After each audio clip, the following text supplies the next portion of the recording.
Welcome to MedEvidence, where we help you navigate the truth behind medical research with unbiased, evidence-proven facts. Hosted by cardiologist and top medical researcher, Dr. Michael Koren. Hello, I'm Dr. Michael Koren, the executive editor of MedEvidence. And I'm really charged about the guest I have today, and I'm using the word charged on purpose, and you'll understand why in a moment.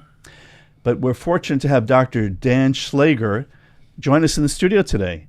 Dan, welcome to MedEvidence. Well, glad to be here. Thank you. So Dan and I have known each other for a long time, and we'll get into that in a second. But the reason we asked Dan to come in today is that Dr. Schlager is a physician inventor, and we're really fascinated, Dan, about different career paths for physicians. And your career path was certainly unique. And I want you to tell the audience how you got involved as a physician inventor, because it's a fascinating story. Well, Michael, it's great to be here, and thank you for inviting me. I am a ER physician, and I actually went to the same college as you, and then I went to med school at George Washington and went to Tucson to do my emergency medicine training. And after my emergency medicine training, I went up to the Bay Area, and I worked at Stanford and with Kaiser, and I worked on the Life Flight, and one of the things we noticed is... And Life Flight is those helicopters that save people. That's right. Yeah. And we would go out on rescues, and we'd try and find people, and cell phones were just coming out around then. This was around 1998, 99, and most of the cell phones did not have the ability to find people. And as we know in ER and as you know in cardiology, time can make the difference between life and death. For trauma victims, the trauma golden hour, getting thrombolytics to people within the first hour or so. And thrombolytics, just for the audience, are those clot busters that can treat a heart attack. Correct. And also, and for stroke, there's also, so time can be very important. So wasting time on a helicopter looking around trying to find where this person is calling for help was a problem. You didn't waste a lot of time on helicopters, I would imagine. You were really focused. But we were trying to find out where you'd get a call, and so where are you? And we're in the redwoods, and that's not very helpful. Sure. So started working on this with a friend of mine from high school, and we were trying to figure out a way that when you call, you can locate people. So that's kind of how most inventions start, is knowing a problem and then trying to figure out how to fix it. Interesting. So this was in the days where people had cell phones, but when they called 911, for example, no one knew where they were calling from. Exactly. And you have to figure out where they were. Exactly. So they had a call, but you know where they were. And one of the things we reasoned is back then, GPS was the size of a backpack, and it was about $10,000. I remember GPS was that first used in the first Gulf War, and soldiers would have this 40-pound pack on their back so they can locate things using GPS. Exactly. Yeah. So, but it obviously was a great location system. And explain that to the audience a little bit. How does GPS work? GPS is satellites that are up in the sky, and they triangulate from your receiver gets 3 different satellites, and it does mathematics and figures out this is where it all intersects, and so this must be your location. Got it. Okay. So we reasoned that putting GPS in cell phones is going to happen. It's going to get cheaper. It's going to get smaller. And we started... A cell phone? It was in a huge backpack. How did it get to small enough to be in a cell phone? That's the... Moore's law. Everything gets smaller and cheaper, and it was a leap of faith. But we felt that and we looked at other location systems, and there are other ways of doing it, triangulating from cell towers, and so that was an incredible insight. When did you come up with that? We came up with it just when we looked at what is out there that can work and what is likely to be there in the future. So what year is this about, just for the audience's sake? We first started with this insight in the early 90s, 1993, 94, and decided at that point it's probably a good enough idea that we should go ahead and patent it. And so being a physician, I didn't really have a lot of experience in patenting products, but by the end of the journey, I became very sophisticated at how the patent process works and how to make your invention hard for people to get around. Interesting. So intellectual property protection is incredibly important for inventors, and obviously Thomas Edison is well known to have been somewhat ruthless in terms of filing patents quickly and then making sure that he defended those patents. And I guess that's a tradition that all inventors need to learn. Right. Once you've got a patent, you got to then put your other hat on and say, well, if I want to get around this, what could I do? And then your job is to try and build a little moat around this patents or these patents, and then also to try and refine it, make it even better. So initially our GPS patents morphed into using maybe 2 satellites and using a cell tower, different things and different ways of locating people. Yeah. So let's just help the audience understand the timeline. So you came up with the idea, 93, 94, filed a U.S. patent. And at that time, GPS was the electronics for GPS required, a large space for all these things to actually work. And then over the next 5 or 6 years, they became smaller and smaller and smaller. And eventually it was one chip that could be put into a phone. So your concept actually became reality within about 5 or 6 years. It did. It was also helped by the FCC. They came out with a mandate in 1996. They realized that there are all these people calling for help on 911 and no one could be found. And so they said, you guys need to figure out a way to make it so when we use these cellular phones, which now everyone's starting to buy, obviously when you had a landline, you didn't have that problem. You knew where the call was coming from, but from your cell phone, you didn't. Right. And as I remember from your story, you had some help. You had some legal help that was also related to you with regard to getting the government to think it through their mandates, and maybe explain that a little bit more for the audience, why that was a very important part of the development of your invention.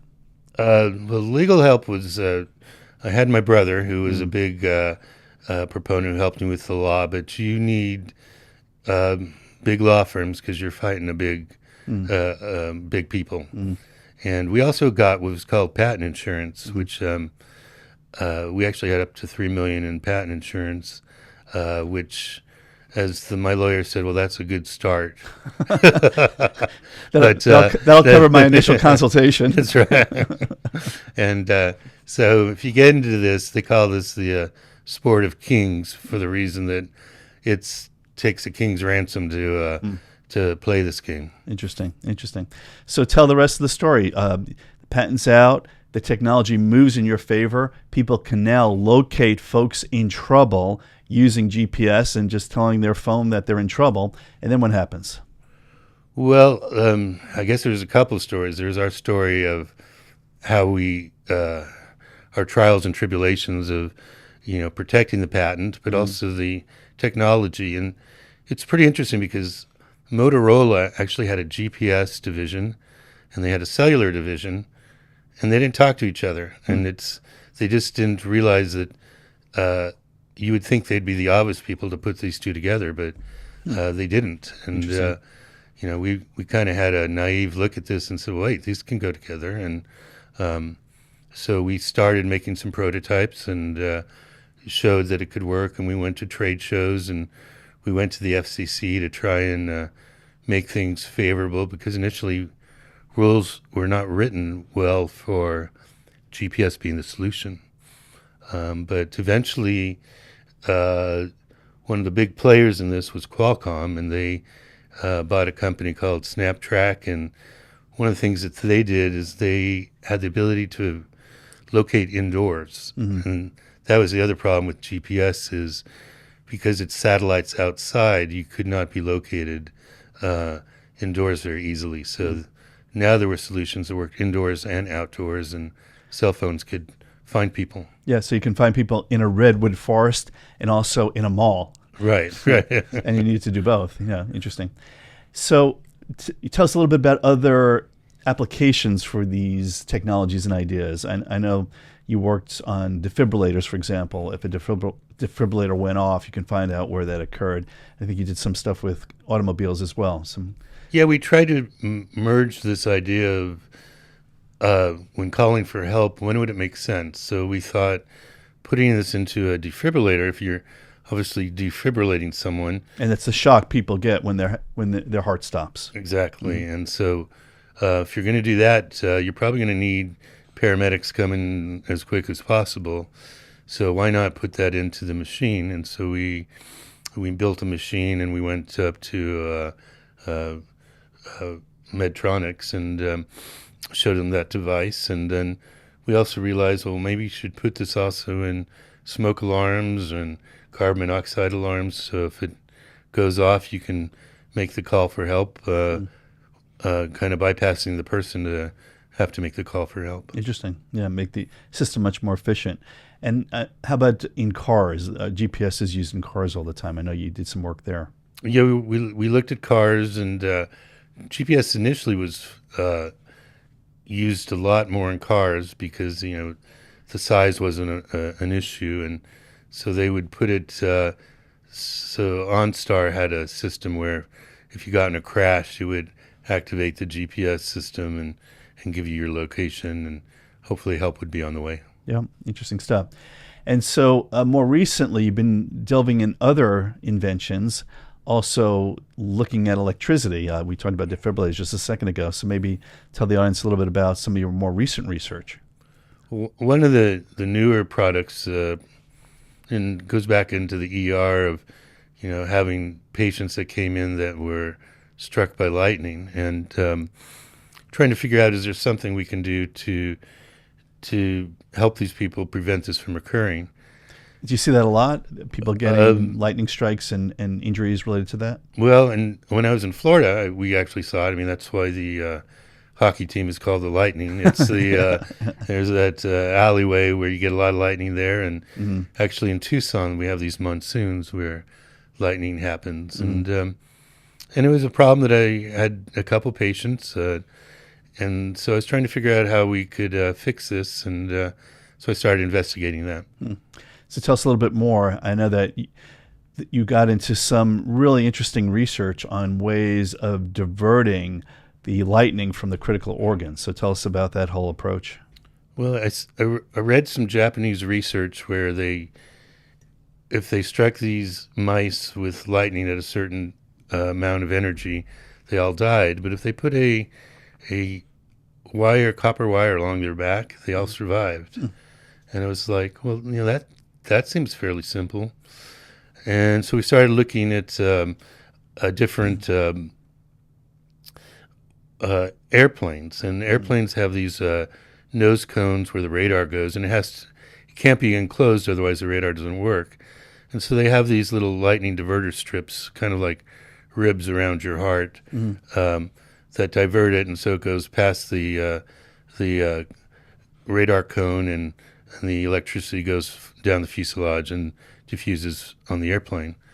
So we went and decided, well, let's build some lightning garments along the same lines, which will have metallic fibers in them and divert away from the heart, because the heart is where usually what kills people. It causes the heart to go into an asystole, and then the person dies. So if we can divert it to go in a different direction, then we can hopefully save lives. And how did you show that you can actually divert that electrical charge?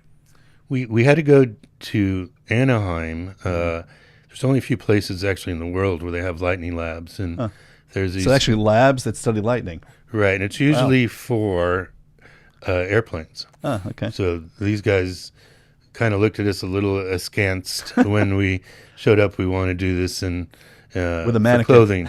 So we had a mannequin. We didn't have any volunteers, so had to get the mannequin. That sounds like phase one research. Right? Yeah. And these Marx generators would give about 3 million volts of electricity. Oh my goodness. So And initially, we just did it where with slow photography, you could follow the tract of how the lightning ran, and it's lazy like us, it'll take the path of least resistance. Interesting. So if you give it some metallic pathways, it'll usually prefer to take that direction. Interesting. And is there any way of assessing what would happen to a human being using the shirt or not using the shirt in sort of more of a clinical trial idea, or probably not an ethical trial to do on actual humans? It wouldn't be ethical, but we did try. We actually got the University of Arizona. Use college kids. There is plenty of those lab rats, right? Yeah. And I'm joking. And we got the engineering students to use this as a capstone project for the year. And we the first year we did it, and they were very diligent, and we had systems where we can measure how much current is running through the mannequin. But 3 million volts fries everything, which we didn't quite realize. And so the first time we used the Marx generator, everything fried, and that experiment was a bust. Well, fortunately, the engineering students were replaceable. Well, a new crop came in the next year, and what we had learned, we redid it, and we found a way to measure the current that goes across the chest wall. And one thing we do know is, from defibrillators, how much the electricity the heart can handle from the chest wall, and the amount of electricity was significantly less than what you see from defibrillators. So we had a pretty good idea that this was not going to, whatever amount of current was going through, it was not going to cause serious harm to the heart. So very different type of medical research than we usually talk about, but medical research nonetheless. So when can I get a lightning shirt at Costco or Walmart or through Amazon?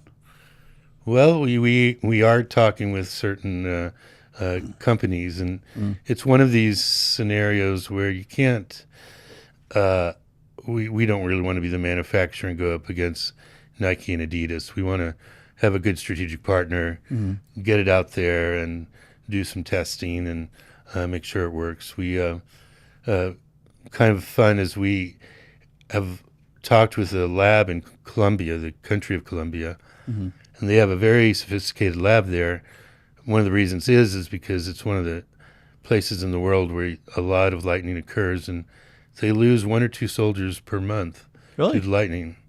So these lab was working on a tent, so if these guys got struck, the tent would diffuse it away. So we kind of were 1 degree closer. We, instead of a tent, we wanted to have a shirt or a jacket. So interesting. They are willing to test our products as they come out. So not only will they have bulletproof vests, they'll have lightning-proof vests. Yeah, and it's one of these things that not a lot of people die in America from lightning, but around the world a fair amount do, and apparently up to 20,000 per year have been suggested. I think that could be a little high, but...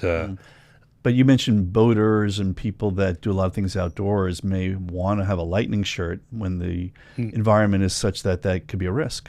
Right, because you never know when it's going to occur. And, obviously the first thing you should do is go inside if you can. But if you're a boater, if you're a fisherman, if you're a military person, hiking, you oil don't have rig that worker?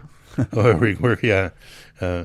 Probably hit the rig before you, hopefully. But, yeah, so it's inconsistent. You never know when it's going to hit. The obvious one is the golfers seem to be very interested in this. Taking a metal club and putting it up to the sky is not always a great idea. And I hear that Lee Trevino got struck by lightning 3 times. Oh, my goodness. Wow. Well, I can understand that. If I had like a 10-foot putt for birdie, I wouldn't care if there was lightning in the sky. So I get that completely. So fascinating career. So what percentage of your career was involved with inventions versus other things that you do? Well, I always liked the technology. So I was one of the first people in California to use ultrasound. And now everyone in ER uses ultrasound, back when I was a resident, I remember my chief called me in and said, the people in radiology are really mad at you, and I don't know what you're doing, but keep it up. Mm-hmm. So we were doing ultrasound and some of the patients that came in, and then we realized we could check gallbladders and see the size of the aorta and check pregnancies. And so it was one of the first things that I liked inventing and working on. And then just realized that, there's problems out there, and there's, ways we can maybe fix it through technology. And that's kind of been, half of my career, half seeing patients and half trying to come up with products that might be more useful and save lives also. So it's getting down to the same core ideal of saving lives, Yeah, that's neat. That's neat. So we were talking a little bit before about educational experiences that may have influenced you or prepared you for this career as a physician inventor. And we have one funny anecdote from college, and we'll tell people about. But before we get into that, what prepared you? Is there anything in particular, or is it just your natural curiosity? Yeah, I didn't really have any inventors in my family, and so it was a natural curiosity of just trying to, find solutions to problems, which really is what ER is, and most medicine is. You get something, and you got to figure out who to call or what to do, and to solve the problem. And so, and I think being up in the Bay Area, where it's there's everyone has an idea in their desk. Down in LA, everyone has a script for a movie, and but in the Bay Area, the Silicon Valley has money, and there's a lot of that creative energy and thought going on there. Interesting.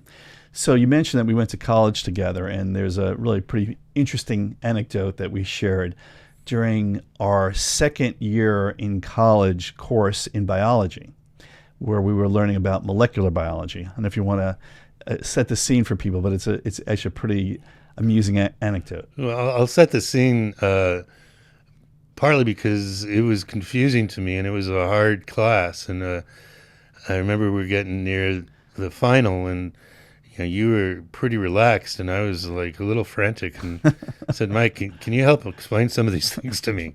Which you gratefully did. Yeah. Yeah. So just for people, when you're in a pre-medical track, you have to take a series of science classes. And in our track during second year of college, we had to take first and second semester biology. And second semester biology got into molecular biology, which is how genes work and how your body makes proteins, et cetera, et cetera. And we took a course, and I love this stuff. I was really excited about it, and I know you liked it too. But the night before the final exam, you mentioned to me that you were a little bit frantic, and I sat down with you and spent a couple hours showing you how transcription and translation and other things work. And I think we calmed you down a little bit.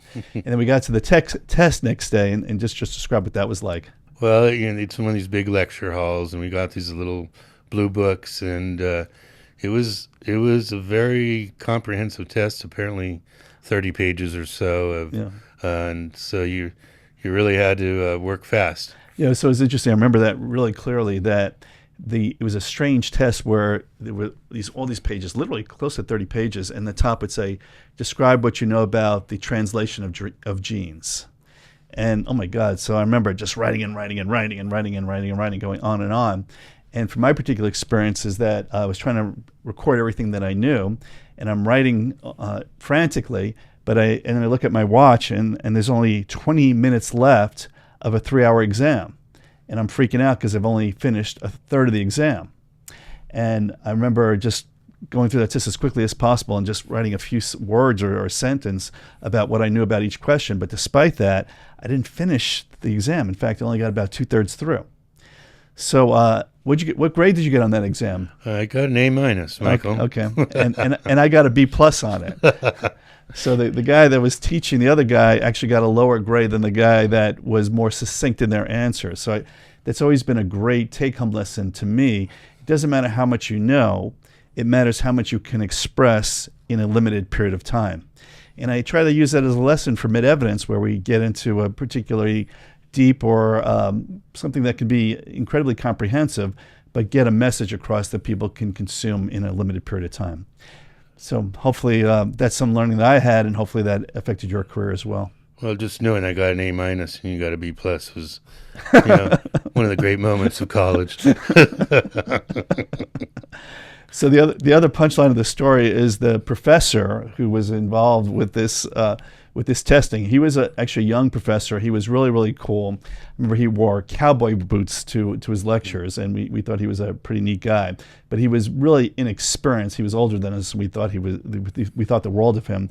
But it turned out he was an inexperienced professor, and he expressed regret to me that the test wasn't exactly the way he would expect it to come out, and that a lot of people that knew stuff kind of got caught up in the same concept of not having enough time to express everything they knew. So he was regretful. But if you want to share his name, because it's a pretty interesting part of the story. It was Jeffrey Hall. Yeah, Dr. Jeffrey Hall ultimately won the Nobel Prize in Medicine and Physiology probably about 6 or 7 years ago for discovering the genes that were related to circadian rhythms. And he did that in fruit flies, which we also studied during college. That's right. So Remember we had some dates that we had to go stop and check on the fruit flies before continuing the date, and it apparently wasn't a very attractive way to get people interested in it, right. To get women interested in us. We learned the hard way. We thought it'd be a great way to connect with a woman, and they didn't always appreciate what we were interested in. So it took us a little while to learn not only the secrets of biology, but the secrets of the opposite sex. Are we allowed to talk about our greatest achievement there, the Gift lecture series? We can talk about anything you like. We were not particularly good cooks, but we had some ideas, and we decided we were going to start the Guest Chef lecture series, which would have people come and cook for us, and we'd be 4 judges, and we would judge the food on taste, composition, color, and at the end of the year, the best chef would get the Golden Apron Award. And talk about invention. That's right. So that may have been our first and greatest invention. Yeah, because if it wasn't for that, we'd starve to death during senior year of college when we were forced to try to cook for ourselves. So we had like chicken paprikash and a lot of good, and the Golden Apron Award lied somewhere between Nobel Prize and Heisman Trophy in terms of importance. Yeah, and, very, very prestigious. A long list of one winner of the Golden Apron. So Dan, tell me, were there any people or concepts or things that you learned that inspired you to approach the patent system and approach inventions the way you did? Well, the patent system is complex, and it also is like a pendulum. Sometimes it's in favor and sometimes it's not. So we actually were in a time where it was pretty much in favor, and there were independent inventors out there like Mr. Lemelson, who I think he did the Hot Wheels and he did some of the barcodes. But yeah, computer vision. He had a lot of inventions. So he was a friend of the independent inventor, but so he was one of the inspirations. But we really enjoyed working on our products, and so getting through the legal system was, it's quite another story. But sure. We met a lot of lawyers, and some of us, we were the lawyer employment program where lots of lawyers would come and go, and it's a fairly dirty field. And we had against Qualcomm, and they were given, they said if our lawyers leave us, they will give them the big Broadcom case. So they did that, and it's analogous to, you having a patient on the doing surgery on, and a richer patient comes in, and they say, well, will you work on my dad instead if I give you more money? And yeah. So let me unpack that a little bit, because I know something about this from our friendship, and also I was an investor in your company. Full disclosure, that when you were trying to commercialize this concept of using GPS to save lives through cell phone communications, Qualcomm pushed back because they were providing the chipsets to the cell phone manufacturers. And so you got into a legal dispute with Qualcomm. And there were times where your team had 2 or 3 attorneys and the Qualcomm team had 40 attorneys. Yeah. And then eventually you went to Texas to file a claim against the cell phone manufacturers and learned that Qualcomm had basically paid off your attorneys to state that if you don't represent Dr. Schlager and his group, then you can represent us, which would be considered unethical. But you actually won a legal malpractice award because of that action, which is part of actually the business strategy of Qualcomm. Yeah, no, we were doing exactly what Qualcomm was doing. And, they would sue people for if they didn't take a license, but they didn't like that we were doing it. Mm-hmm. So in the end, we were in Northern California, and it was very slow moving. It took like 3 years to get a hung jury. And so you had a court case that lasted for 3 years. Oh my God! And then we spent millions, and they spent tens of millions. And so then we went to Texas, and then we realized, you know what, we are going to give Qualcomm a license. So we gave Qualcomm a license, mm-hmm. and then we went after all the cell phone manufacturers, mm-hmm. and they all were mad at Qualcomm because Qualcomm had represented they had all the key patents, and mm-hmm. That wasn't the case. So mm-hmm. we ended up going into negotiations and arbitration, and we thought we were done. Mm-hmm. We had a small single in terms of how we did, but then in terms of monetizing the invention. Yeah. But then Apple came out. They didn't have GPS initially, and so Apple came out again and with GPS, and we were like, oh, do we want to do this again? And I guess one of the funny things is they gave me an offer, but I was a cruise ship doctor at the time in the Sea of Cortez. Mm-hmm. So they thought I was playing hardball because I didn't respond to their offer. So then they upped it another $500,000, and when I got back, I took their offer, and that was the best cruise I ever had. So Dan, it's so interesting in medicine and science that you'll cross paths with different people, and different people have an influence that help you develop your next step. One of the things that I like to quote is the Sir Isaac Newton line that if I can see farther than other people, it's only because I stand on the shoulder of giants. So there was actually a giant in our field that I think influenced you. Yeah, there were several giants actually, but one of the big ones for the independent inventor was a guy by the name of Jerome Lemelson, who was a very prolific independent inventor. Yeah, some people think that he was the second most prolific inventor in American history after Thomas Edison. I believe that's true. Yeah. I think like he did Hot Wheels and computer vision, all different barcode types. Readers. So there wasn't any field that he didn't touch. So he had a very fertile mind. Yeah, VCR recordings. I think he was involved in it. It was amazing all the things that he came up with. And then he was controversial, as I recall, because some people felt that he just came up with the idea and didn't necessarily build all these things. Yeah, and there's a term they call some of these patent holders trolls, and meaning they kind of troll around. And I do think there's a difference between people who just are filing patents and people that are file patents or making prototypes, trying to form alliances with other people. So there's a fine line of whether you're a troll or not. And one of the funny things is that they considered me a troll until they bought my patents, and then they went and started suing people after they bought my patents. So the definition of troll is in the eye of the beholder. Right. The troll turns into toll.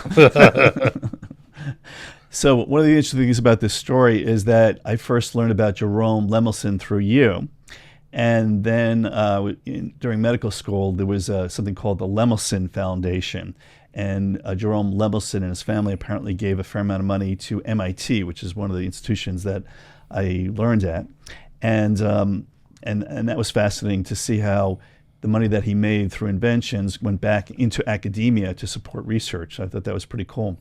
And it was only many years later that I learned, when I looked up Jerome Lemelson in Wikipedia, that he and I went to the same high school, which I thought was fascinating, that the second most prolific inventor in U.S. history went to my high school, and no one in my high school knew about it. Yeah, it's funny they tend to honor him more or use him as an example. Yeah, and that I learned actually about him through you and your research and your efforts. So thank you for connecting me with one of my old high school mates who was actually, he went to high school way before I did, but that was a neat part of learning for me. So I appreciate that. Dan, anything else you want to share with the audience? No, it's been a pleasure being here, and I really enjoy. I've worked here at the clinic, and you guys do some really important and great work, and that's. I hope people realize that this, these drugs make it to the market through the hard work of people like you. Yeah, we work on lots of different medical products, and the evidence-based medicine approach to learn what works, what doesn't work, what the side effects are, and how these things should be deployed for our patients is incredibly important. And you've certainly been part of that during the course of your career, and we thank you for that. Dan, thank you for being part of MedEvidence and joining us this morning. Thank you. It's great being here. Thanks for joining the MedEvidence podcast. To learn more, head over to medevidence.com or subscribe to our podcast on your favorite podcast platform.